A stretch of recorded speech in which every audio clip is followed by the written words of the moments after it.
تاریخ کے قلم ٹوٹ گئے، مورخ مر گیا، حدیث کرنے والے مٹ گئے، ان کے خزانے ختم ہو گئے، ان کے منبر ٹوٹ گئے، لیکن میرا علی کل بھی علی تھا، آج بھی علی ہے، قیامت تک علی رہے گا۔ صلوات بھیجو۔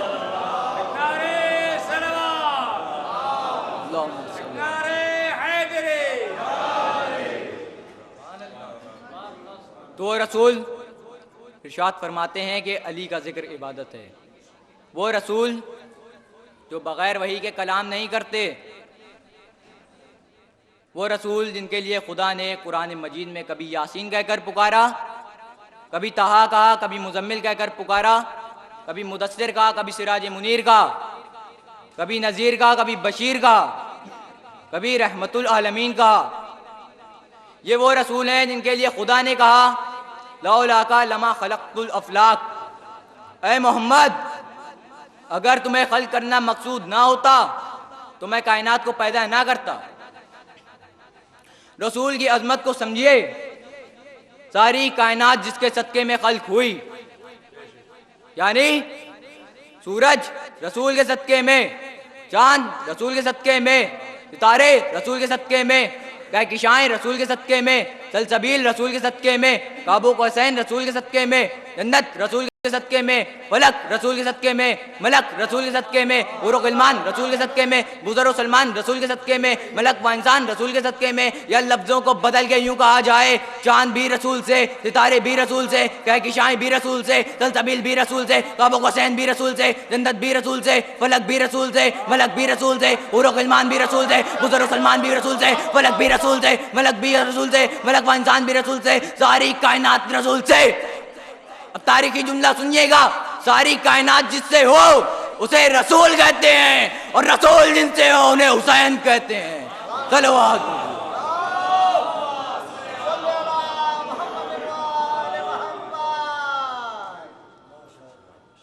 تو وہ رسول ارشاد فرماتے ہیں کہ علی کا ذکر عبادت ہے۔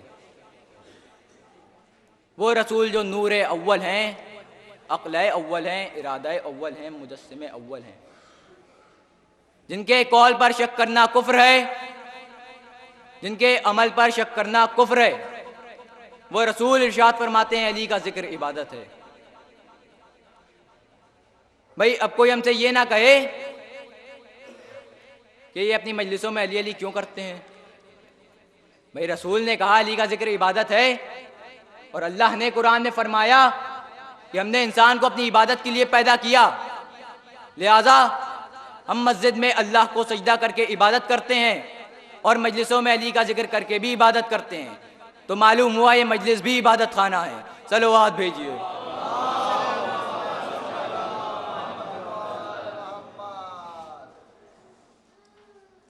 بھائی جو لوگ ہم سے کہتے ہیں کہ مجلس بدعت ہیں، ہم ان سے کہتے ہیں مجلس بدعت نہیں بلکہ عبادت ہے، لیکن شاید وہ مجلسوں کو بدعت اس لیے کہتے ہیں کیونکہ ان کو مجلس میں ممبر نظر آتا ہے، ممبر نظر آئے گا تو خطیب ممبر سلونی کی یاد آئے گی اور غدیر یاد آ جائے گی۔ کسی شاعر نے کیا خوب کہا ہے، جو نسل سے بدعت کی رکھتے ہیں رابطہ، جلتے ہیں آج روضہ سرور کو دیکھ کر۔ جو نسل سے بدعت کی رکھتے ہیں رابطہ، جلتے ہیں آج روضہ سرور کو دیکھ کر۔ مجلس میں آنا اس لیے بدعت بتا دیا، یاد غدیر آتی ہے ممبر کو دیکھ کر۔ تو کیوں نہ اس علی کا ذکر عبادت ہو، اس کا چہرہ وجیہ اللہ ہے، اس کی آنکھ عین اللہ ہے، اس کے کان اذن اللہ ہے، اس کی زبان لسان اللہ ہے، اس کے ہاتھ ید اللہ ہے، اس کا پہلو جنب اللہ ہے، اس کا نفس نفس اللہ ہے، اور پورا مجسم ولی اللہ ہے۔ صلوات بھیجیے۔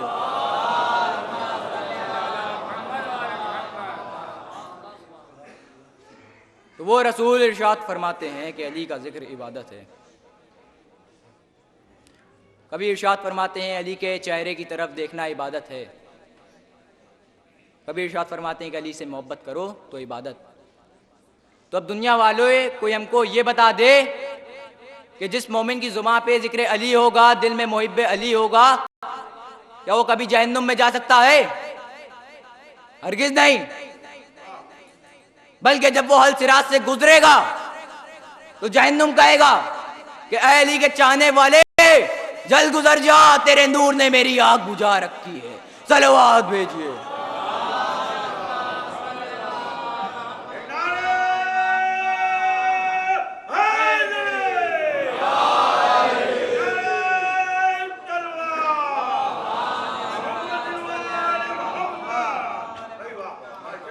پہچانی عظمت علی کو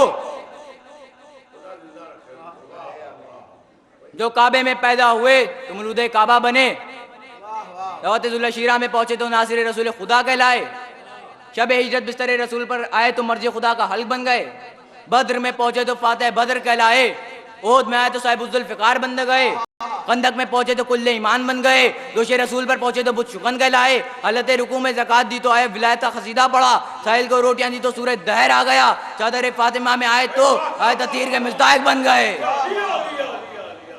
چلو ہاتھ بھیجیے.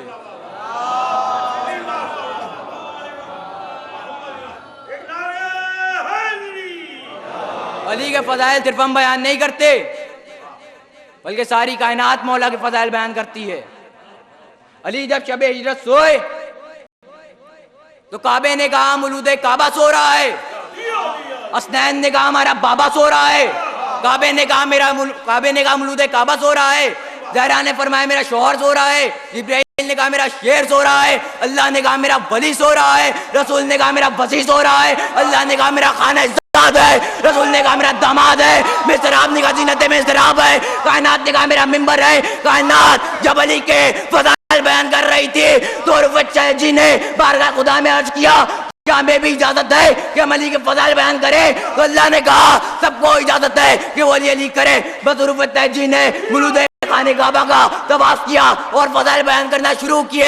الف نے کہا اسد اللہ سو رہا ہے، بے نے کہا باب الہند سو رہا ہے، زے نے کہا تخت و تاج کا مالک سو رہا ہے، زے نے کہا ثابت القدم، جیم نے کہا جرار، اے نے کہا حیدر کرار، اے نے کہا خیبر کا فاتح، دال نے کہا داماد پیغمبر، دال نے کہا ذوالفقار کا مالک، رے نے کہا رہبر الہی، زے نے کہا زین العابدین کا دادا، سین نے کہا سلمان کا مولا، جین نے کہا شجاعت کا مالک، سواد نے کہا صراط مستقیم، سواد نے کہا ذمہ غام الہی، وہ نے کہا تشریف و طاہر، وہ نے کہا ظلم جانے والا، نے کہا علی بن ابی طالب، نے کہا غالب کل غالب، نے کہا فاروق اعظم، نے کہا قرآن کا مؤلف، نے کہا کائنات کا مولا، لام نے کہا لا فضائل الا علی، میم نے کہا من کنتم مولا فاز علی مولا، نون نے کہا نفس اللہ، وہ نے کہا ولی اللہ، نے کہا عبد اللہ، یہ نے کہا ید اللہ سو رہا ہے. نصیری بولا میرا خدا غفار سمجھے رسول خدا، مومنین بولے امیر المومنین سو رہا ہے.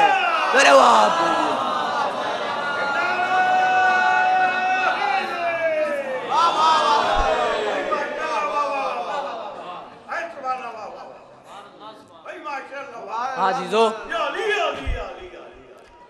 جس علی کے اتنے فضائل ہوں انہوں نے اپنے سر کو قلم کروا دیا.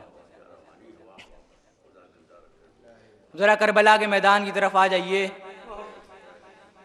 امام حسین علیہ السلام کربلا کے میدان میں تنہا رہ گئے کہ ہے کوئی جو میری مدد کو آئے. علی اصغر علیہ السلام نے اپنے کو جھولے سے گرا دیا. امام حسین علیہ السلام علی اصغر علیہ السلام کو کربلا کی میدان کی طرف لے کے آئے. ہرملہ نے 3 بار کا تیر چلایا. تاریخ میں لکھا ہوا ہے کہ جب ہرملہ تیر چلاتا تھا تو لوہے کی 7 چادروں کو پار کر دیتا تھا. عزیزو ہرملہ نے تیر چلایا، علی اصغر علیہ السلام گلے پہ تیر لگا، علی اصغر علیہ السلام کا خون بہنے لگا. امام حسین علیہ السلام نے خون کو چلوں میں لے لیا، زمین کی طرف خون کو پھینکنا چاہا. زمین سے آواز آئی اے حسین اگر تم نے ایک بھی قطرہ خون کا زمین کی طرف پھینک دیا قیامت تک اناج نہ ہوگا. امام حسین علیہ السلام نے خون کو آسمان کی طرف پھینکنا چاہا. آسمان سے آواز آئی اے حسین اگر تم نے ایک بھی قطرہ خون کا آسمان کی طرف پھینک دیا قیامت تک بارش نہ ہوگی. امام حسین علیہ السلام نے خون کو چہرے پہ مل لیا. بیویاں ایک خیمے سے دوسرے خیمے، دوسرے خیمے سے تیسرے خیمے. انا للہ.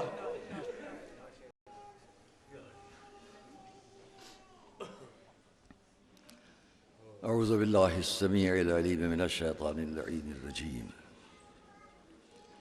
بسم اللہ الرحمن الرحیم. الحمد للہ رب العالمین والصلاة والسلام علی اشرف الانبیاء والمرسلین سیدنا و نبینا و شفیعنا ابی القاسم محمد. وأهل بيته الطيبين الطاهرين المعصومين المظلومين الذين أذهب الله عنهم الرجس وطهرهم تطهيرا. ورحمة الله على أعدائهم وقتلتهم وغاصبي حقوقهم أجمعين من الأولين والآخرين. أما بعد فقد قال الله سبحانه في كتابه المبين وقوله الحق. بسم الله الرحمن الرحيم. كما أرسلنا فيكم رسولا منكم يتلو عليكم آياتنا ويزكيكم ويعلمكم الكتاب والحكمة ويعلمكم ما لم تكونوا تعلمون. صلوات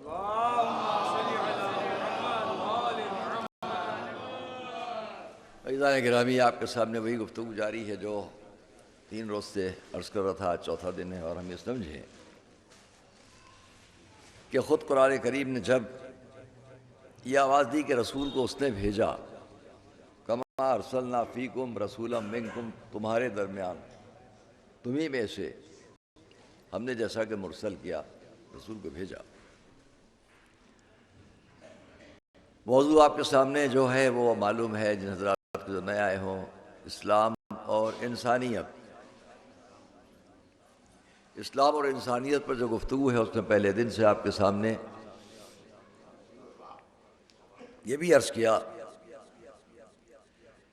کہ دیکھیے، خالی اسلام ہی انسانیت سے اپنے رشتے کو نہیں بیان کرتا ہے.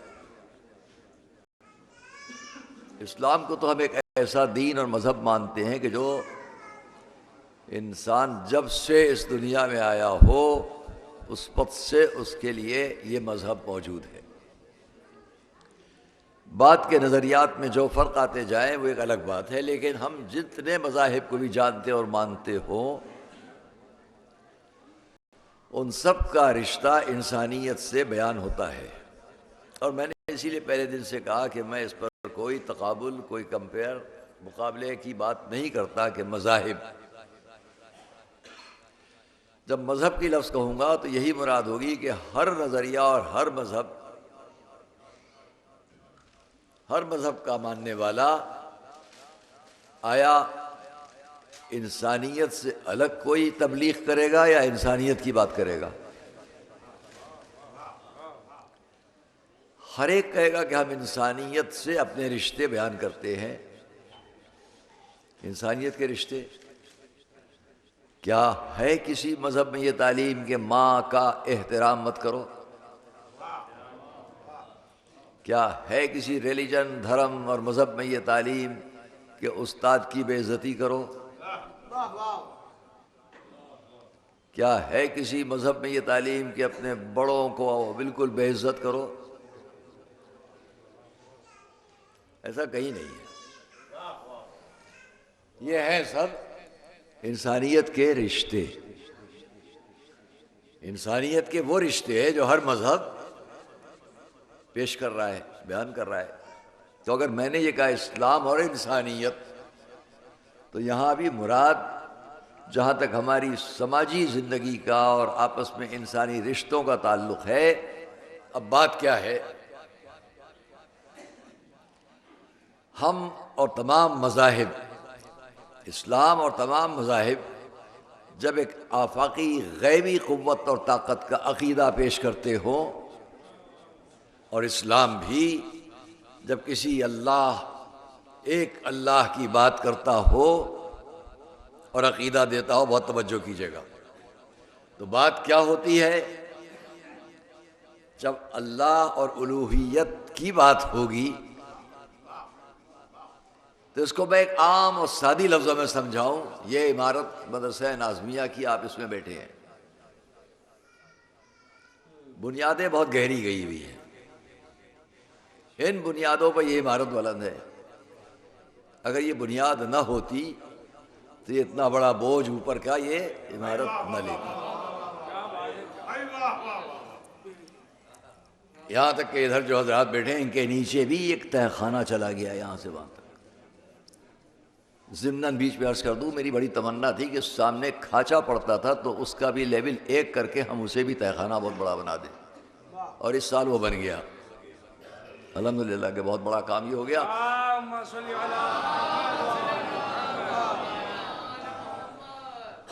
سامنے دونوں اوپر کی سطحیں ایک ہو گئیں، نیچے کے تمام یہاں سے وہاں تک بیسمنٹس ایک ہو گئے. اگر آپ نیچے جائیں گے تو آپ کو دور تک ادھر سے ادھر تک، اور اوپر سامنے طہارت کے لیے اچھے انتظامات کر دیے گئے، کیونکہ اس میں نیت یہی تھی کہ مجالس میں لوگ آتے ہیں جب سالانہ تو ان کو زحمت بہت ہوتی ہے، وہ بھی نہ ہو. وضو، طہارت، نماز، ہر چیز کی آسانیاں کہ آپ آئیے، سارا آپ کا مدرسہ آپ کے لیے پہلے ایک صلوات میں مدارے ہوتا ہے. تو اگر ہم اور اسی لیے ان تمام چیزوں کے لیے انشاءاللہ وہ سامنے کا حال میں نے ہمیشہ کہا ہے، عورتوں کے لیے مستورات کے لیے وہاں سے طہارت، وہاں سے سامنے اپنی نمازیں پڑھ رہا ہوں، وہاں سامنے اس حال میں پڑھ سکتی ہوں، ادھر مردوں کا نہیں.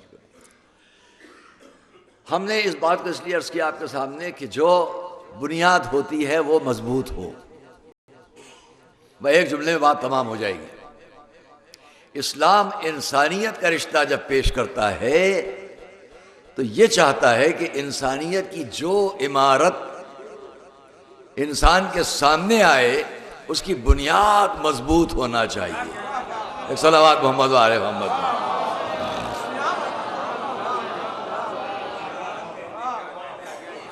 اور اس لیے بنیاد عمارت انسانیت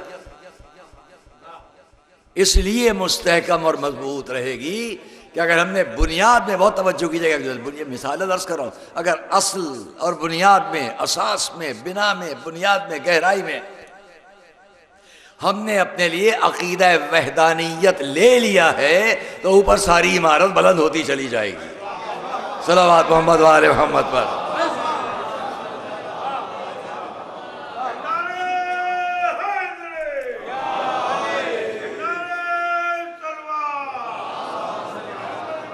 اس عمارت انسانیت کی بنیاد کلمہ لا الہ الا اللہ. اب عمارت کی جو دیواریں بلند ہوئی، توجہ کر رہے ہیں آپ، ایک سمجھ لیجیے ایک بلڈنگ ہے، ایک عمارت ہے جس کے اندر انسان کو رہنا ہے. یہ پوری دنیا بنیاد سب کا عقیدہ وہ ہے، مذاہب وہ ہے.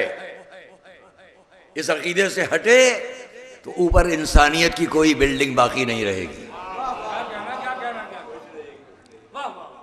اور جہاں جہاں یہ عقیدہ ہے کہ کوئی ہے، اب عمارت جو بلند ہو رہی ہے اس کی دیواریں جس کے اندر مستحکم طور پر انسان رہ سکے، قلعے کی دیواریں وہ کیا ہیں؟ اللہ کی طرف سے بھیجے ہوئے منتخب چنے ہوئے وہ بندے جو بتلاتے جائیں تمہیں اس کے اندر رہنا کیسے ہے. انہی کو انبیاء، مرسلین، اللہ کے منتخب بندے کہا جائے گا. صلوات محمد علیہ.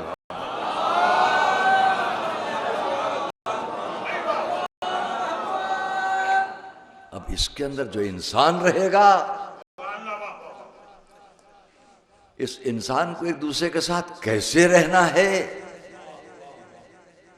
یہ سمجھانے کے لیے اللہ کے منتخب بندے، احکام، قواعد، قوانین، کتابیں. اب اس عمارت کے اندر رہو، جو چاہے اپنے نظریات بناتے چلے جاؤ، یہ نہ بھولنا کہ بنیاد کیا ہے اور یہ نہ بھولنا کہ تم خود کیا ہو. اگر انسان ہو تو انسانیت کی طرح رہنا سیکھو، اور یہ بتلائیں گے اللہ کے منتخب بندے. اور اگر آپس میں رہنا نہیں سیکھ سکے تو سمجھ لو کہ انسان کی شکل میں ضرور ہو مگر انسان نہیں ہو.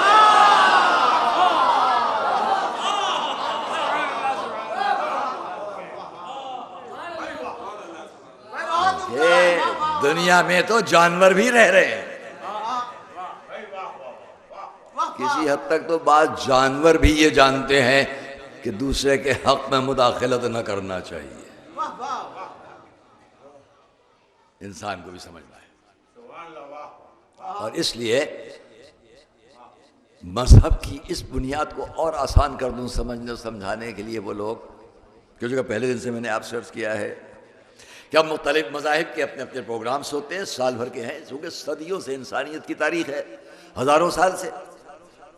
آپ توجہ کیجیے، ہزاروں سال سے جو ہماری آپ کی تاریخ چلی آ رہی ہے انسان اور انسانیت کی، اس کے اندر میں مذاہب کے، میں نے شروع سے کہہ دیا تقابل کی بات نہیں کرتا، لیکن پھر بھی سمجھنے سمجھانے کے لیے خالی کہ میرا بچہ بھی سمجھ جائے، بچیاں بھی سمجھ جائیں، اس بات کو سمجھیے گا. آج اسی بھارت میں ہم رہتے ہیں، ہمارے اس ملک کی سب سے بڑی اچھائی جو ہے وہ یہ ہے کہ مختلف دھرموں اور مذاہب کے لوگ یہاں اس طرح رہتے ہیں کہ جن میں سے ہر ایک کی اپنے سال بھر کے پروگرامنگز میں، سال بھر کے پروگرامز بتانے میں، سال بھر کی اہم باتیں بتانے میں اس کی کوشش ہوتی ہے کہ وہ انسان کا انسانیت سے رشتہ ابھار سکیں، جنگل سے نہیں۔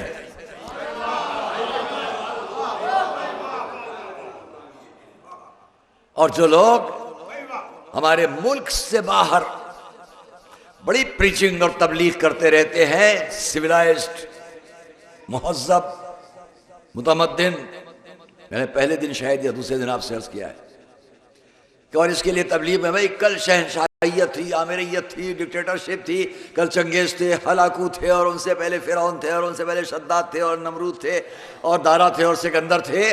آج ہم بڑے مہذب ماحول میں رہتے ہیں۔ میں نے اس کے لیے کہا تھا کہ اگر بڑے مہذب ماحول میں ہیں آج آپ، تو آپ کی زیادہ نہیں 70 سال کے اندر کی تاریخ میں نے بیان کی تھی کہ اس کے اندر آپ 40 لاکھ افراد آپس میں قتل کر چکے، کم سے کم۔ اور اس تاریخ کو اگر سامنے رکھو تو اندازہ کرو کہ کل کا غیر مہذب انسان اور کل کا ڈکٹیٹر اور بادشاہ اور آج کے بہت سویلائز اور مہذب انسان میں فرق کیا ہے؟ اگر فرق ہے تو پھر آج کسی کو صدام نہیں ہونا چاہیے تھا، آج کسی کو لادین نہیں ہونا چاہیے تھا، آج کسی کو ملا عمر نہیں ہونا چاہیے تھا، آج کسی کو قذافی نہیں ہونا چاہیے تھا۔ ان سب کا ہونا یہ بتلا رہا ہے کہ ابھی تک پرانے زمانے کی طرف واپس جا رہے ہو، نئے زمانے میں نہیں آئے ہو۔ صلوات محمد و آل محمد پر۔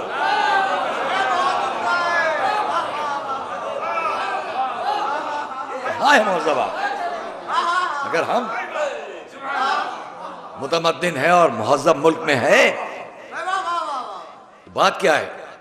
ہم اپنے بھارت کے اندر مختلف مذاہب کے ساتھ رہتے ہیں، یہاں پر بڑے واقعات پیش آ جاتے ہیں، آندھیاں آتی ہیں، طوفان آتے ہیں، فسادات ہوتے ہیں، رائٹس ہوتے ہیں، مذہبی تعصب کی بنیاد پر کہا جاتا ہے، لیکن میں یہ کہتا ہوں مذہبی تعصب کی بنیاد پر نہیں ہوتا، بلکہ پولیٹیکل ہوتا ہے، سیاسی ہوتا ہے۔ اب بیچ میں ایک بات یاد آ جاتی ہے تو دہرا دوں جہاں تک میری آواز جائے۔ ماشاءاللہ میرے عزیز محترم بہت سے افراد یہاں تشریف فرمائے، اور یہ لکھنؤ والے بہت سے لوگ اس بات کو توجہ سے سنیں گے، اس لیے کہ کچھ کنیکشن ہے اس بات کا جس کو میں پہلے دن سے عرض کر رہا ہوں، رابطہ ہے، عزاداری کے موضوع پر ابھی آپ کے سامنے بات ہوگی۔ لیکن جو لوگ اپنی بڑائی میں بہت مشکل پیش آتی ہے، کبھی میں ان باتوں کے لیے چھپاتا ہوں لوگ کہ میں اپنی بڑائی میں کچھ کہہ رہا ہوں، اپنے کو نمایاں کرنے کے لیے، ایسا نہیں ہوتا ہے، لیکن ایک سچی بات ہے جو بہت کم لوگوں تک گئی ہے، اس لیے میں دہرا دوں۔ جب ہمارے ملک کے پرائم منسٹر شری مرارجی دیسائی بنے، ہم اپنا مسئلہ لے کر دونوں فرقوں کے لوگ وہاں گئے۔ ابھی ان کا ڈیلیگیشن باہر بیٹھا ہے، ہمارا ڈیلیگیشن اندر گیا۔ اس ڈیلیگیشن میں جناب مولانا کلب عابد صاحب مرحوم ہے، جناب مولانا طاہر ولی صاحب مرحوم ہے، اور ہمارے اور رفقا اور ساتھی جناب اشرف حسین صاحب ایڈوکیٹ مرحوم بھی ہے، سب ہیں۔ بس تفصیل کو نہیں بیان کروں گا، بڑا وقت صرف ہوگا۔ اپنا اپنا موقع سب نے پیش کیا، بہت صاف لفظوں میں کہتے انہوں نے پلٹ کے ہم لوگوں سے کہا آپ لوگ فسادی فساد کراتے ہیں۔ میں اس پوری تفصیل کو نہیں بیان کروں گا، اس میں ایک جملہ بیان کروں گا، اور اس سے وہ لوگ اندازہ کریں جو میرے ساتھ تھے وہاں کہ خدا کا شکر ہے کسی جگہ بات کرنے میں جو حسینی ہوتا ہے، جو علی کا ماننے والا ہوتا ہے، ڈرتا نہیں ہے۔ میں بڑے بڑے تانے اپنے لیے سنا کرتا ہوں، سنتا رہتا ہوں، اگر بیان کروں کہ پورے ہندوستان بھر میں کہاں کہاں کیا کیا کرنا پڑتا ہے، خالی لکھنؤ میں نہیں، تو خدا کا شکر ہے بہت کچھ کیا جاتا ہے۔ میں نے وہاں پر جواب یہ دیا، جب انہوں نے کہا آپ لوگ فسادی ہیں، فساد کرتے ہیں، تو ہم نے ان کو جواب دیا۔ جناب مولانا کلب عابد صاحب علی اللہ مقامہ ان کی طرف مڑ کر، ہمارے بہت اچھے عالم تھے، ہم نے ان سے کہا یہ نجف اشرف میں کتنے سال تک پڑھ چکے ہیں، فسادی نہیں ہیں، مذہبی لوگ ہیں۔ اور میں بڑے ادب سے اپنے پردھان منتری جی سے کہوں گا، اس کے بعد ہمارے مرحوم بھائی تاج روری صاحب نے ہماری پیٹھ تھپکی باہر نکل کر، میں نے ان سے کہا سن 39 میں لکھنؤ میں رائٹس ہوئے، آپ بھی سنیے گا، 39 میں لکھنؤ میں رائٹس ہوئے، فسادات ہوئے۔ جب فساد ختم ہو گیا تو لکھنؤ سے سارے مسلمان باہر چلے گئے۔ اب یہاں نہ کسی مسجد پہ اذان ہوتی تھی، نہ کسی جگہ کوئی مجلس ہوتی تھی، نہ کہیں کوئی مجمع ہوتا تھا۔ 30 سال کے بعد سارے مسلمان لکھنؤ میں پھر واپس آ گئے۔ یہ آپ سے میں ذرا ٹھہر ٹھہر کے بیان کر رہا ہوں، وہاں بہت جلدی بیان کیا۔ 30 سال کے بعد ہم سب پھر واپس آ گئے، پھر لکھنؤ میں مسجدوں پر اذانیں شروع ہو گئیں، پھر مجلسیں شروع ہو گئیں۔ سن 39 کے بعد لکھنؤ سے ہم سب پھر باہر چلے گئے، سب کے سب پھر باہر چلے گئے۔ سن 74 میں 5 سال کے بعد سب پھر واپس آ گئے۔ اس کے بعد اس بیچ میں نہ کوئی اذان ہوتی تھی، نہ کوئی نماز ہوتی تھی۔ سن 74 میں پھر سب واپس چلے گئے، اور اب سب پھر واپس آئے آپ سے یہ کہنے کے لیے کہ ہمارا یہ معاملہ ہے اور ہمارا یہ معاملہ ہے۔ کہ آپ کہنا کیا چاہتے ہیں؟ میں نے کہا سن 39 میں کانگریس کے اور مسلم لیگ کے یہاں پہ الیکشن ہو رہے تھے، اس سلسلے میں اپنی اپنی مانگیں پیش کی گئیں، لوگوں کو مطمئن کرنے کے لیے کچھ کیا گیا، جس کے بعد لکھنؤ میں رائٹس ہوئے، اور سن 39 سے 69 تک 30 سال تک پھر کوئی نہیں تھا۔ 69 میں پھر الیکشن ہوئے، پھر اس کے بعد فساد ہوا۔ 69 سے 74 میں پھر الیکشن ہوئے، پھر فساد ہوا، اور 74 سے بھی 77 آ رہا ہے۔ میں نے ان سے کہا کہ یاد رکھیے گا، جب بھی فساد ہوا ہے الیکشن کے وقت ہوا، اس کے علاوہ کہاں تھے سب مسلمان؟ تو میں نے عرض کیا، مذہب فساد نہیں کراتا ہے، سیاست فساد کراتی ہے۔ ایک صلوات محمد والے محمد والے۔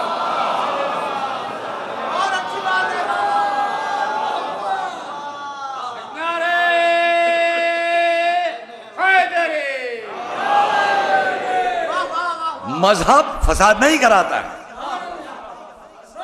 پولیٹکس اور سیاست۔ ہم نے کہا اس بات کو، دیکھا انہوں نے، خاموش رہے، باتیں اور بھی ہوئیں، چھوڑتا ہوں۔ تو ہمارے نزدیک اس ملک میں کیا ہو رہا ہے؟ دوستو عزیزو، مذہب کے نام پر میں نے پہلے بھی عرض کیا، مذاہب بنیاد کیا ہے، دیواریں کیا ہے، اندر کی بات کیا ہے؟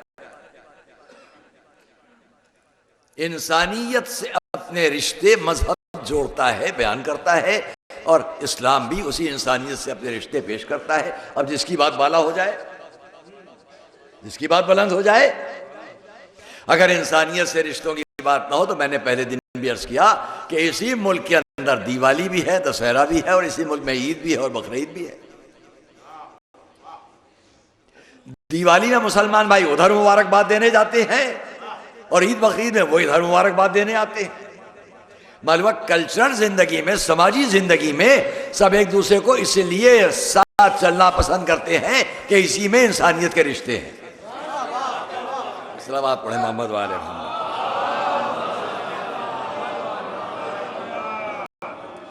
اب کچھ لوگ جو نہیں سمجھتے، جن کے لیے کل میں نے عرض کیا تھا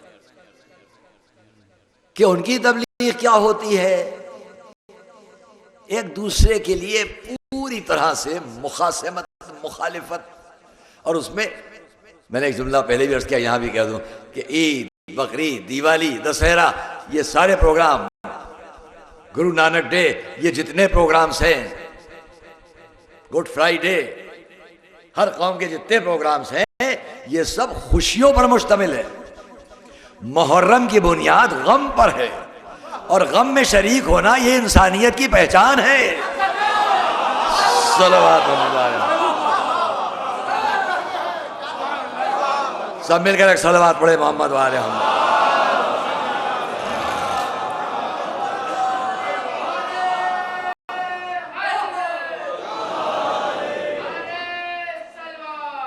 انسانیت کی پہچان۔ اب یہاں پر کل کی گفتگو میں نے عرض کیا، بعض لوگ یہ تبلیغ کرتے ہیں جناب عام مسلمان اس عزاداری میں شریک نہیں نہ ہو، اس لیے کہ یہ لا علمی میں، غلط فہمی میں شریک ہو جاتے ہیں، ورنہ وہ اس میں شریک نہیں ہے، تو میں ان سے بڑے ادب سے کہوں گا۔ میں نے لکھنؤ میں بہت پہلے ایک بات کہی تھی اپنے مجمع کے سامنے، آج ان سب کے سامنے کہوں گا جو عزاداری کی مخالفت میں بولتے ہیں۔ میرے کیسٹس، میری آواز، یہ ریکارڈز جائیں، آپ اس پر غور کیجئے گا۔ پیار سے بات ہے، محبت سے بات ہے، انسلٹنگ نہیں ہے، بے عزتی کے لیے نہیں، تحقیر کے لیے نہیں ہے۔ میں نے ایک فلسفہ شروع میں یہاں کبھی پیش کیا، یہاں پر بھی اس فلسفی کو آپ کے سامنے رکھتا ہوں۔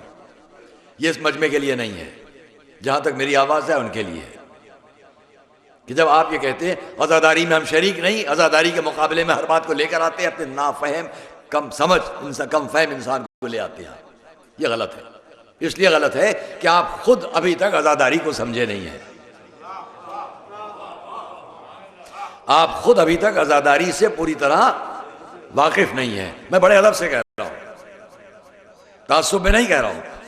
یہ سن کر یہ اس لیے نہ سنیے گا کہ فلاں صاحب کہہ رہے ہیں، بلکہ عقل کو معیار بنا کے چلیے۔ اگر یہ کہا جائے کہ صاحب اس میں بہت سی باتیں فضول خرچی کی ہیں، عزاداری میں ہم شریک نہیں ہیں، عزاداری میں آپ شریک ہیں، یاد رکھیے گا۔ میں نے جو فلسفہ پیش کیا، کبھی ایک نظریہ پیش کیا، فلسفہ کیا کہوں، نظریہ پیش کیا، وہ آپ کے سامنے عرض کر دوں کہ ایک بات ہے عزا اور ایک ہے شان عزا۔ میں ان تمام افراد سے جو عزاداری کی مخالفت کی بات کرتے ہو ان سے کہوں گا کہ یاد رکھیے گا، ایک ہے عزا اور ایک ہے شان عزا۔ آپ جب کبھی اختلاف کریں تو شان عزا میں آپ اختلاف کر سکتے ہیں، عزا میں آپ اختلاف نہیں کر سکتے۔ لیکن اگر عزا سے آپ اختلاف کریں گے تو آپ قرآن سے اختلاف کریں گے، رسول سے اختلاف کریں گے، انسانیت سے اختلاف کریں گے، اسلام سے اختلاف کریں گے۔ صلوات محمد و آل محمد پر۔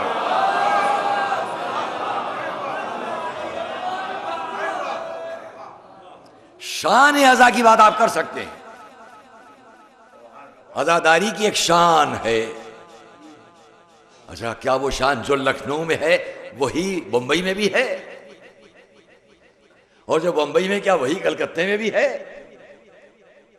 اور جو کلکتے میں کیا وہی لندن میں بھی ہے؟ جو لندن میں کیا وہی افریقہ میں بھی ہے، وہی امریکہ میں بھی ہے، وہی عراق میں بھی ہے، وہی ایران میں بھی ہے؟ دوستو اور عزیزو، ہر جگہ عزاداری سب جگہ ہے، مگر شان عزا سب جگہ کی ایک دوسرے سے بدلتی ہوئی ہے۔ تو شان عزا کا فرق اگر آپ کو ناگوار گزرتا ہو تو عزاداری کے مقابلے میں پروپیگنڈا مت کیجیے گا۔ صلوات محمد و آل محمد پر۔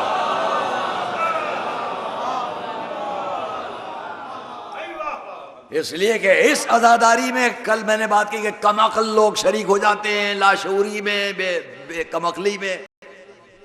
لینا بیٹے ذرا، آج پھر اس کے سلسلے میں آپ کے سامنے ایک گواہی پیش کرتا ہوں۔ ایک صلوات پڑھے محمد علیہ وسلم۔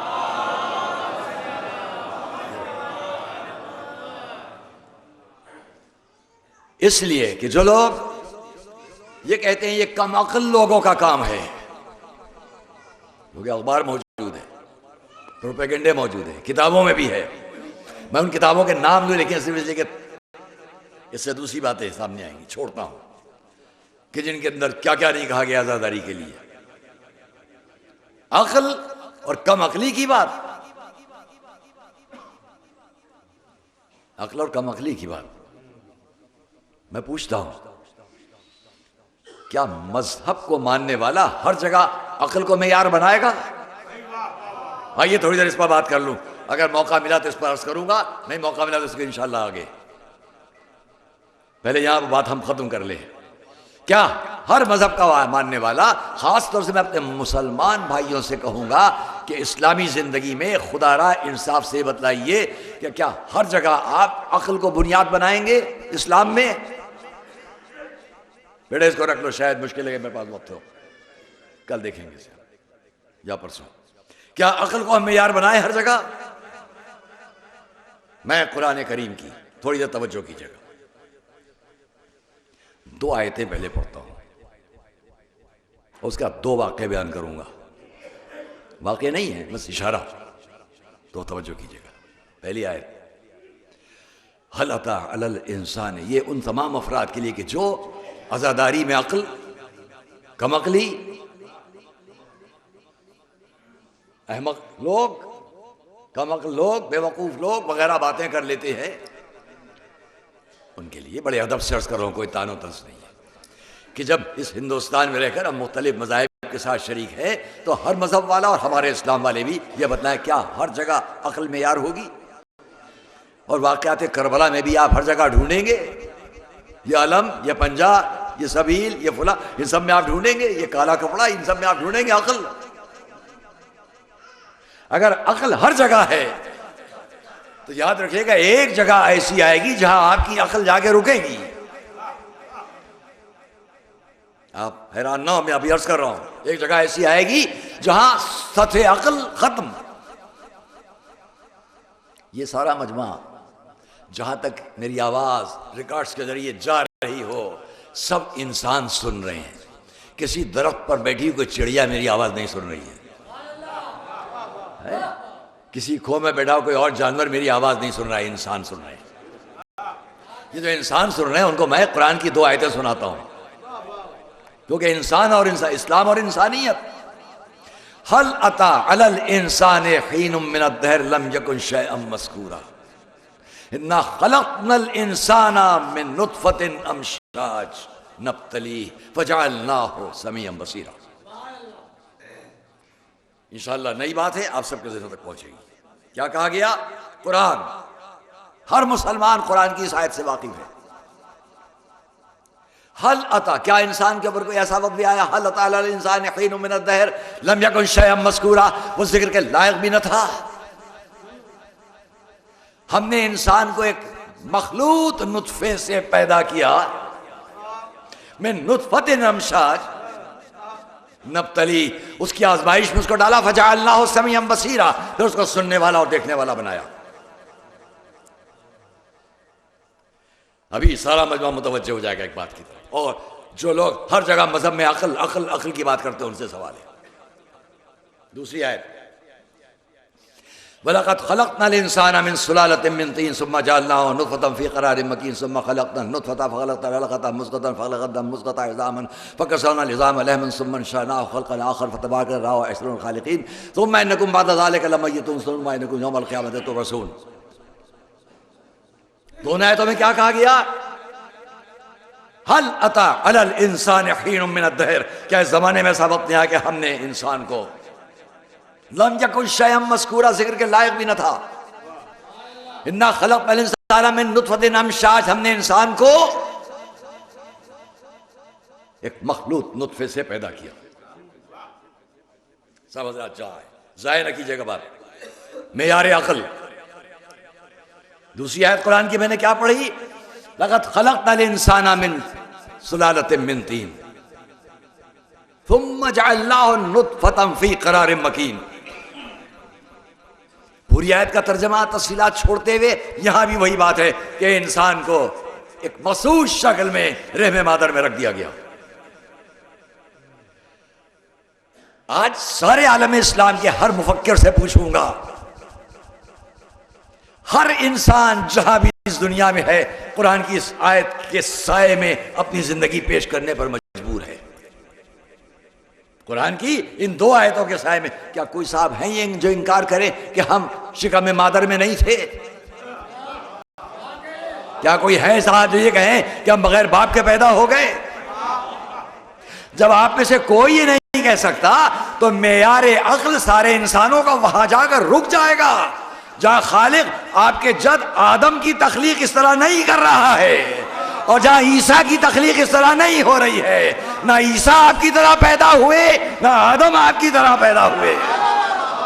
صلوات محمد و آل محمد پر. بات تمام نہیں ہوئی، صلوات پڑھے. ابھی بات تمام نہیں ہوئی، سب مل کر صلوات پڑھے محمد و آل محمد.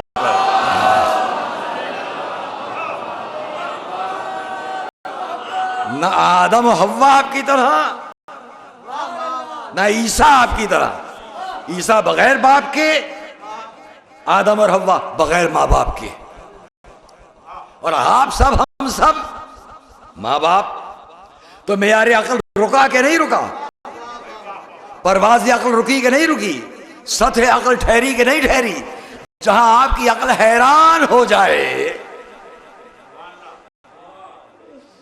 وہاں میں آپ کے رسول کا ایک قول پیش کرتا ہوں.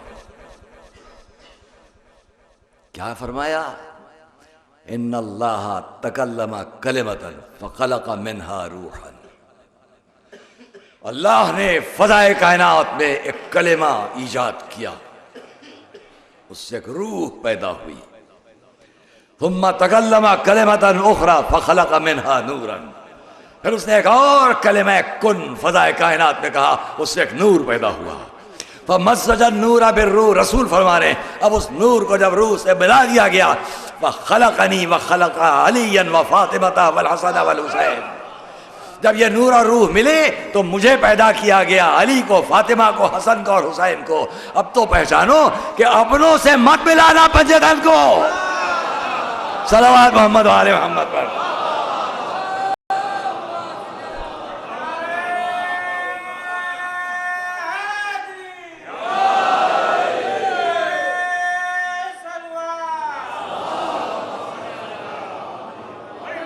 اپنی تخلیق سے. اور پھر اس پر معیار عقل کی بات نہ کیجئے. معیار عقل، سطح عقل کی بات یہاں پر ختم ہو جائے گی. اس پر حیران نہ ہوئیے کہ جناب وہ تخلیق نور کیسے، مت ملائیے. اور جب تخلیق نور ہیں تو اب یہیں پر اتنی سی بات ہے. جیسے ہی آپ سورہ بقرہ قرآن کا شروع کریں گے، کچھ صفحے آگے بڑھنے بعد، چند آیتیں آگے بڑھنے کے بعد حضرت آدم کی بات آ جائے گی. اور جب حضرت آدم کی بات آ جائے گی تو اسی میں ایک بات یہ بھی آئے گی، فَتَلَقَّى آدَمُ مِن رَبِّهِ كَلِمَاتٍ. اور پھر آدم نے اپنے رب سے کچھ کلمات کو سیکھا. بہت توجہ. فتاب علیہ. اور ان کے ذریعے اپنی توبہ قبول کرنے کی بات کی. کیونکہ واقعہ پورا یہاں پر اس درخت کے قریب نہ جانا، دونوں گئے اور پھر نیچے اتار دیے گئے، یہ سب واقعات یہیں پر ہے. اس کے بعد کہ پھر جب آدم اس زمین پر بہت حیران تھے تو انہوں نے اپنے رب سے کچھ کلمات حاصل کیے، اور ان کلمات کا واسطہ جب دیا تو ان کی توبہ قبول ہو گئی. کیا ہے لفظ؟ فَتَلَقَّى آدَمُ مِن رَبِّهِ كَلِمَاتٍ. کلمات. میں نے اس لیے اس کو تاکید و تکرار سے عرض کرنا چاہا ہے کہ قرآن نے شروع ہی میں یہ کہا آدم نے اپنے رب سے کچھ کلمے سیکھے اور توبہ کی ان کے ذریعے. اور رسول نے کیا فرمایا؟ اللہ نے فضائے کائنات میں ایک کلمہ، پھر دوسرا کلمہ، اور اس سے ہم کو پیدا کیا. اب پہچانو کہ قرآن میں کلمے سے مراد کون؟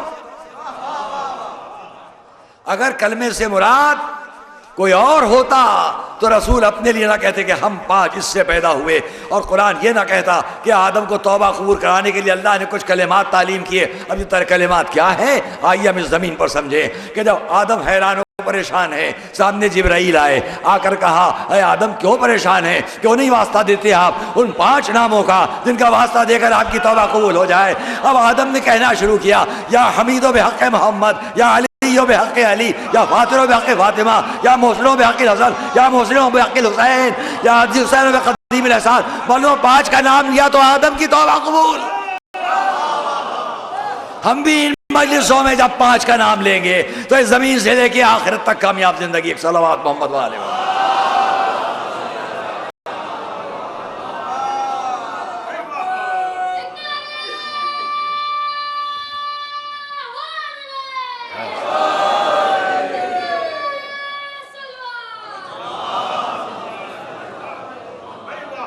اور اس لیے کہ معیار عقل ہر جگہ نہیں ہے.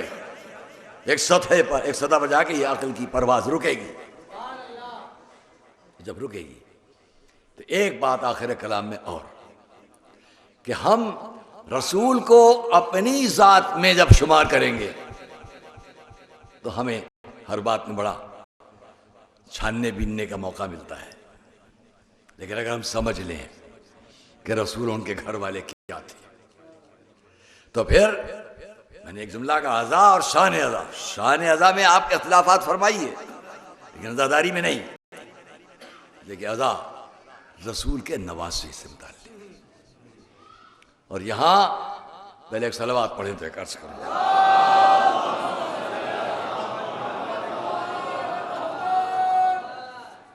یہ ایک چھوٹی سی چیز لکھی ہوئی آپ کے سامنے پڑھوں گا، آج وہ بڑی کتاب لے کر نہیں آیا ہوں،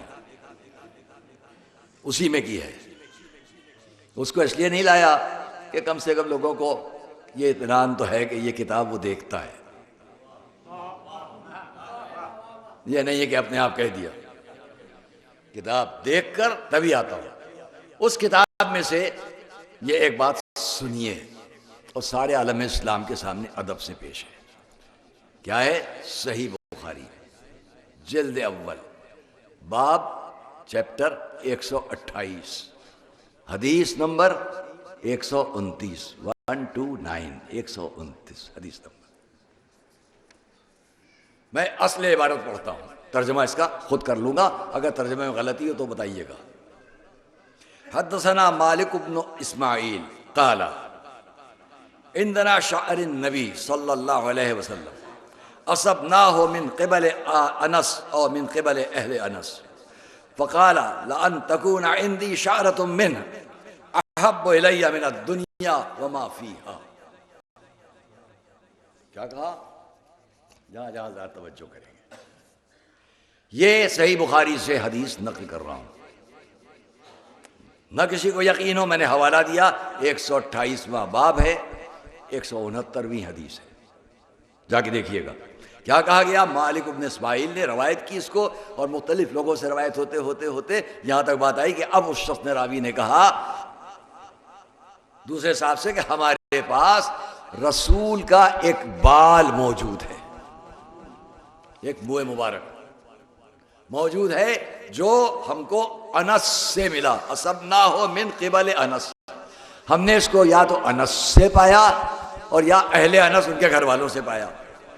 تو راوی جو ہے وہاں پر انہوں نے یہ کہا کاش مجھے اس میں سے اگر ایک بال بھی مل جائے تو وہ میرے لیے اس دنیا اور دنیا میں جو کچھ بھی ہے سب سے زیادہ عزیز ہوگا۔ کم سے کم ہم سب مل کر اس پر تو غور کریں کہ اس وقت کے بڑے بڑے راوی جب آپس میں بیٹھتے تھے تو اس بات پر فخر کرتے تھے، فلاں کے پاس حضور نے جب کنگھی کی تو جو بال گرے تو اس میں سے فلاں کے پاس اس میں کا ایک بال موجود ہے، جب آپ نے اپنے خطاب کیا تو اس میں سے ایک بال موجود ہے۔ اور سامنے کے راوی یہ کہتے ہیں، اس وقت کے بیٹھے ہوئے لوگ جن میں صحابی ہیں، یہ صحابہ و تابعین کہہ رہے ہیں کہ کاش ہمیں ایک بال رسول کا مل جائے تو دنیا اور اس دنیا میں جو کچھ سب سے زیادہ عزیز۔ اب تو غور کرو کہ جب رسول کا ایک بال تمہارے بزرگوں کو اتنا عزیز تھا تو رسول اپنے دوش پر اگر کسی کو بٹھائے اور اپنے بالوں کو مہار بنا کے دے،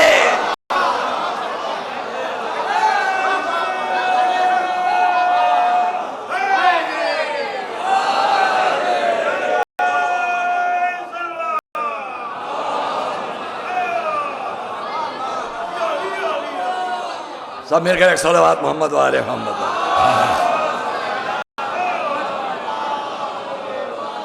اپنی زلفوں کو اپنے نوازوں کو مہار بنا کرتی، خود ناقہ بنے۔ یہ وہ روایت ہے دنیا نے کتنے علماء اسلام، عید کا دن رسول ناقہ، بچوں کو دوش پر سوار کیا۔ اور پھر یہ بھی تو غور کیجئے کہ ایک بال جس کو مل جائے دنیا اور کائنات سب اس سے سب سے زیادہ افضل اس کے لیے ہو جائے۔ رسول کے سر کے بالوں میں سے ایک بال اتنا محترم، اتنا باعزت، اتنا عزیز۔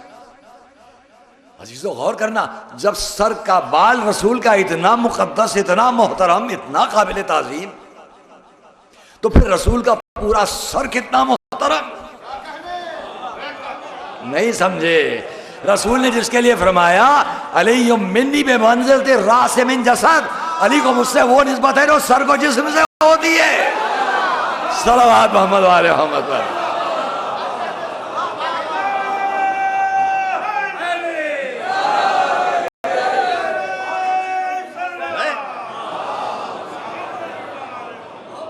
درخواست ہے یہاں سے لے کے باہر تک اور باہر سے لے کے سڑک تک میرا جتنا مجمع ہے علی کا نام ہے, سب مل کر ایک صلوات محمد والے محمد والے.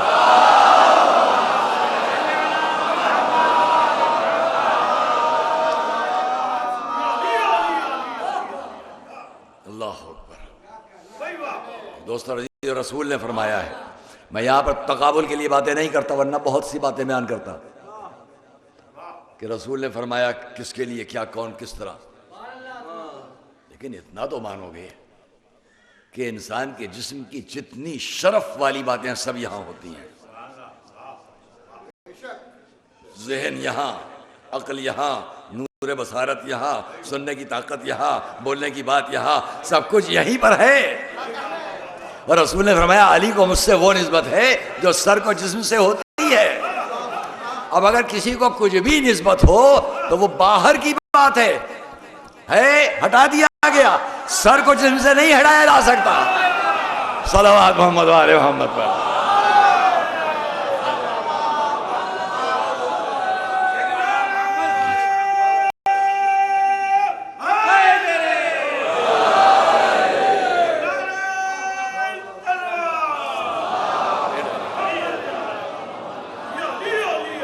اور اس لیے اسلام اور انسانیت کے اس موضوع پر ہمیں یاد رکھنا چاہیے کہ انسانیت قرآن سے, اور قرآن میں سے میں نے آپ کے سامنے کہا کہ 90 جگہ لفظ انسان مختلف شکلوں میں, 135 جگہ اسلام مختلف شکلوں میں. ابھی اور بھی انشاءاللہ کل اور پرسوں بات ہوگی.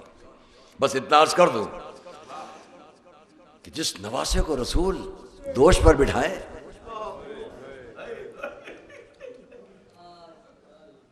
اور پھر اسی صحیح بخاری میں خلیفہ ثانی کے بیٹے سے کسی نے پوچھا کہ حالت احرام میں اگر کسی نے مکھی کو یا مار ڈالا تو اس کا کفارہ کیا ہے؟ تو جواب تھا ان کا کہ اللہ اکبر, یہ لوگ مجھ سے مکھی کے مارنے کے کفارے کو پوچھتے ہیں, حالت احرام میں جنہوں نے رسول کی بیٹی کے بیٹے کو مار ڈالا.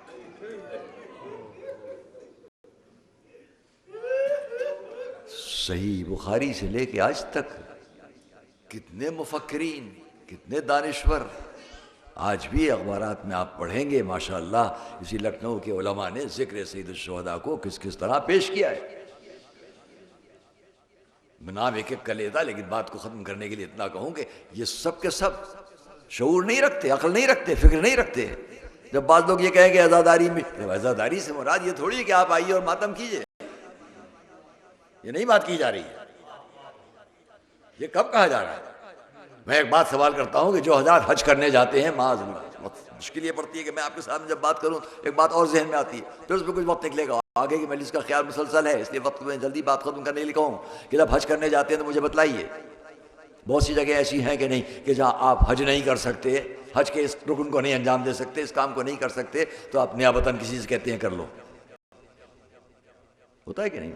تو کیا حج نہیں ہوگا اس کا؟ نیابتاً آپ نے کسی اور سے کہا کر لو. ویسے ہی یاد رکھیے. اور بہت سی باتیں سمجھنے کی بھی ہیں, عقل و فکر سے ہمیں اندازہ لگانا چاہیے.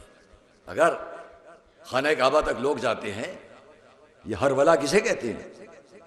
واجب نہیں ہے کہ کوئی صفا اور کوئی مروہ کے درمیان جب دوڑیے تو دوڑنے میں اپنے کندھوں کو اچکاتے ہوئے ضرور چلیے, حالانکہ کرتے ہو, اس وقت مستحب ہے. آپ دیکھیے منظر, کیا عقل کو اچھا لگے گا؟ یہ بڈھے بڈھے, یہ لمبی داڑیاں, یہ بڑی بڑی زلفیں, دوڑ رہے ہیں ادھر سے ادھر تک, یہ سب کرتے ہیں, یہ کیا ہو رہا ہے؟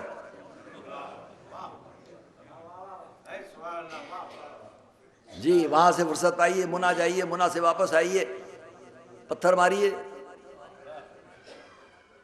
وہاں سے جا کر پتھر پہلے چنیے, کس پتھر چنیے, وہ بھی مارنے کے لیے یہ نہیں کہ اٹھا کے گمہ مار دیا.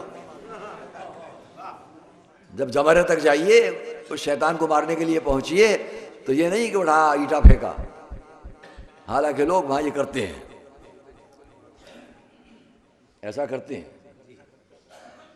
میں نے خود دیکھا ہے پتھر مارنے کی ترکیب وہاں جو بتائی شریعت نے اسی لیے کہ دوسرے کو چوٹنا ہے، اس لیے کہ انسانیت والا مذہب ہے. وہاں یہ ہوتا ہے کہ کنکری کو یہاں رکھیے یہاں اور پھر پھینکیے. جب یوں پھینکی جائے گی تو بہت کم لوگ ہوں گے کہ جو اتنی طاقت سے پھینکیں کہ جس کے چوٹ آ جائے آگے والے کے. لیکن وہاں میں نے دیکھا ہے کہ سامنے وہ حضرت ابراہیم کے وقت سے کھڑا ہوا ہے. میں نے ایک لبنانی عورت کو دیکھا کہ جو وہاں اوپر ٹیلے پر چڑھ گئی اپنی چپلیں اٹھا کے مار رہی تھی. شریعت میں نہیں ہے. آگے بہت سے لوگ جب واپس مجھ تک آئے تو انہوں نے کہا مولانا دیکھیے کیا ہو گیا، کیونکہ سر منڈانے کے بعد یہ کام ہوتا ہے. دیکھا یہاں خون بہ رہا ہے، اب اس کا کفارہ بیچارے الگ دیں گے. یہ بھی الگ ہو رہا ہے کیونکہ پیچھے سے صاحب مار رہے ہیں اس کو، وہ یہ نہیں سمجھ رہے کہ یہ تو بیچ میں انسان کھڑا ہے، بھائی اس کو کیوں مار رہے ہو؟ ہوتا ہے کہ نہیں؟ ایک جملہ کہوں یہیں پر، یہ صدیوں سے جو کام ہو رہا ہے کہ مارے جا رہے ہیں پتھر، مارے جا رہے ہیں پتھر اس کو. معاذ اللہ کوئی صاحب یہ نہ کہ میں یہ کہہ رہا ہوں، ایسا میرا عقیدہ فتویٰ نہیں ہے، خالی ایک فرضی بات کہہ رہا ہوں. کیا یہ نہیں کہہ سکتا ڈائنامائٹ لگا کے اڑا دیا جائے؟ بہت پہلے کبھی آپ کے سامنے کہا دوہرا دوں، بہت پہلے میں نے شاید 21 سال پہلے یا 31 سال پہلے یہاں کے عشرے میں خانہ کعبہ کے موضوع پر پڑھا تھا، مسلمان اور کعبہ. آج بات دہرا دینے کے لیے آئے. کیا یہ نہیں ہو سکتا کہ ڈائنامائٹ لگا کے اڑا دیا جائے؟ بھئی کیا مشکل ہے؟ لاکھوں لاکھ حاجی مشکلات میں مبتلا ہے، چلا جا رہا ہے، برج بنا دیے گئے نیچے اوپر اور اوپر، اور اس کو بیچارے کو اونچا کیا جاتا رہتا ہے، مارو مارو سب طرف سے اس کو. یہ 1400 برس سے جو کام چل رہا ہے، کتنے مشکلات میں حاجی ہوتے ہیں. ڈائنامائٹ لگا اڑاؤ کم بت جائیں. جی یہ نہیں ہوگا، معاذ اللہ آپ ایسی بات بھی کہیے گا تو دین سے خارج کر دیے جائیے گا. تو یہ کیوں ہو رہا ہے؟ ان کا اس لیے کہ مسلمان کو پریکٹس رہے.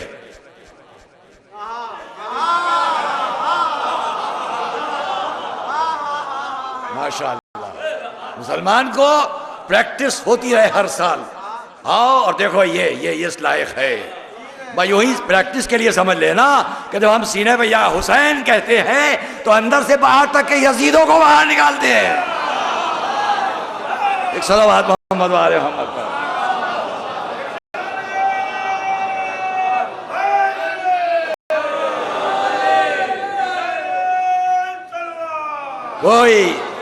کوئی یزیدی جذبہ یزیدیت قلب کے اندر آنے نہ پائے، اور جہاں تک یہ یا حسین کی آواز جائے وہاں تک دنیا سمجھ لے.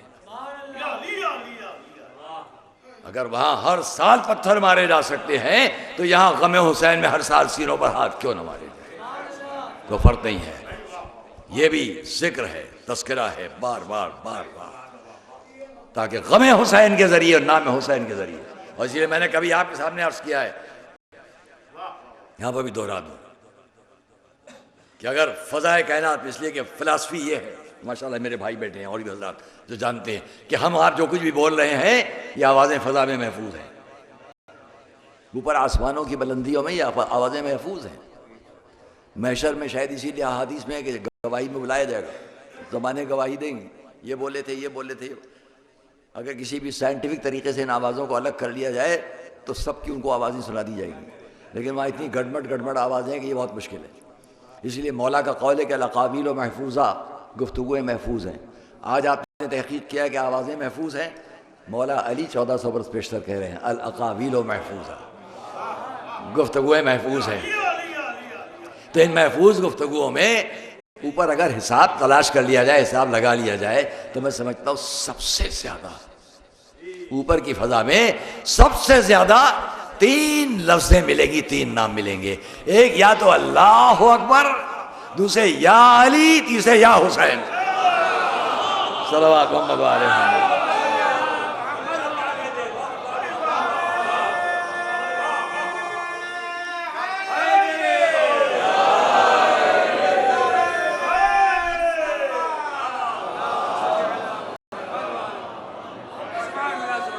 اور اس میں بھی میرا عقیدہ تو یہ کہتا ہے کہ شاید یا حسین سب سے زیادہ. دیکھیں جتنی دیر میں مؤذن اذان میں قرت کے ساتھ کہتا ہے اللہ اکبر، اتنی دیر میں اس دنیا کے لاکھوں حسینی یا حسین کہہ لیتے ہیں۔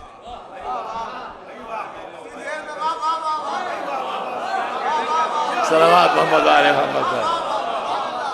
جتنا غور کر لیجیے، جتنی دیر میں ایک صدا ہے اللہ اکبر بلند، اتنی دیر میں لاکھوں یا حسین یا حسین یا حسین کہہ لیتے ہیں۔ کتنی بار معلوم ہے یا حسین کتنا ہے بلند کون جانے۔ ایک صلوات محمد علیہ محمد۔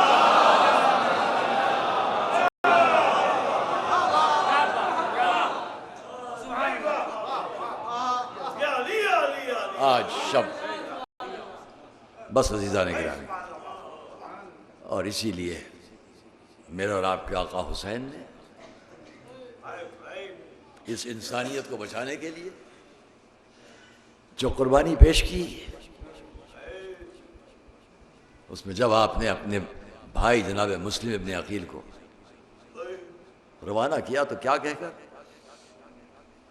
میں تمہارے درمیان اپنے بھائی اخی وابن عمی وثقتی من اہل بیتی نبعث الیکم، میں تمہاری طرف بھیج رہا ہوں اس کو جو میرا بھائی ہے، میرا بھائی ہے، میرا شہزاد بھائی ہے، اور میرے اہل بیت میں ثقہ ہے۔ اہل بیت میں ثقہ، فقہ کی لفظ امام کی زبان سے جناب مسلم ابن عقیل کے لیے، ایسی محترم ہستی۔ آج عالم اسلام کے بڑے بڑے علماء جانتے ہیں کہ لفظ ثقہ مجتہد، بلند ترین منزلوں پر فقہ کی جاننے والے کے لیے استعمال ہوتا ہے۔ شیخ یعقوب کلینی ثقۃ الاسلام، وہ لفظ ثقہ اگر امام کے قلم سے کسی کے لیے ہو تو اس کی عظمت کا کون اندازہ کر سکتا ہے۔ اور اسی لیے راویوں نے لکھا کہ جب جناب مسلم رخصت ہو رہے تھے، مجھے یہ فقرہ بڑا اثر کرتا ہے کہ جب جناب مسلم رخصت ہو رہے تھے، لکھنے والے نے لکھا کہ اہل حرم کے درمیان سے جناب مسلم کے رخصت ہونے کا منظر اس وقت سے کم نہ تھا جو کربلا میں امام حسین کے رخصت ہونے کا وقت تھا۔ اتنا با اعتبار بھائی، اور چلے تو اپنے ساتھ اپنے دو چھوٹے چھوٹے بچوں کو بھی۔ اختلاف ہے یہاں پر، ابھی میں اشرف کی مجلس میں بھی جو ای ٹی وی پر آ رہی ہے اس میں ان مصائب کو پڑھ رہا ہوں، لیکن یہاں پر بھی چند لفظ آپ کے سامنے کہ یہ وقت خالی نہ جائے اس بات سے کہ جناب مسلم ابن عقیل جب اپنے بچوں کو لے کر آ گئے تو ان بچوں نے دیکھا کیا منظر کہ جہاں جناب مسلم آ کر بیٹھتے تھے ہزاروں انسان چاروں طرف سے عزت و احترام سے ٹوٹے پڑ رہے ہیں۔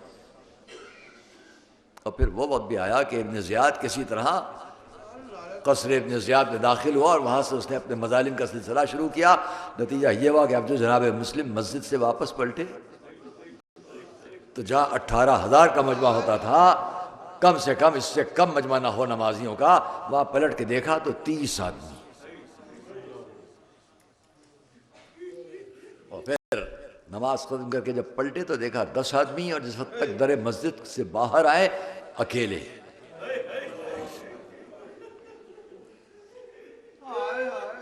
اکیلے کہاں جائے جناب مسلم؟ بہت انتخاب کے ساتھ بس چند لفظ ہیں۔ جناب مسلم ایک مکان کے دروازے پر آ کر بیٹھ گئے، مغربین کی نماز ختم ہو چکی، اب ایک دروازے پر آ کے بیٹھ گئے، اب کوئی ساتھ میں نہیں ہے۔ یہ کون ہے؟